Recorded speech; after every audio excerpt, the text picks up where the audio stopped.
இன்றைக்கி பார்த்திங்கன்னா இந்த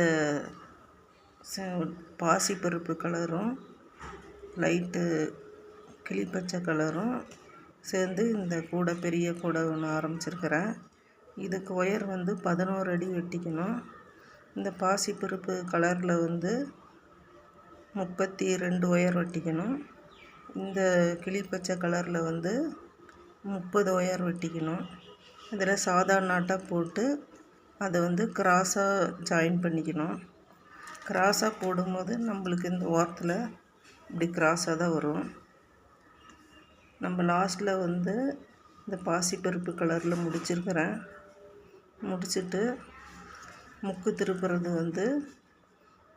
8வது பூவை மடக்கி விட்டு 9வது பூவை மடக்கி விட்டுட்டு 8ம் 10ம் ஜாயின் பண்ணி போடணும்.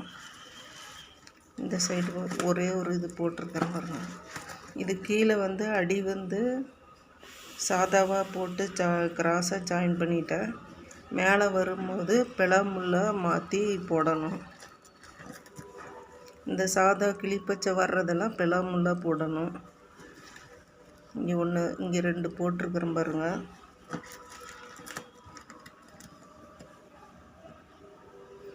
பிளாமுள்ள இந்த 3 பூ இந்த முக்கில் வரும்போது 3 பூ மட்டும் பிளாமுள் போட்டு அப்புறம் சுற்றி வரும்போது எல்லாமே இந்த கிளிப்பச்சை வர்றது பூரா எல்லாம் பிளாமுள் கூடைய போட்டுக்கணும்.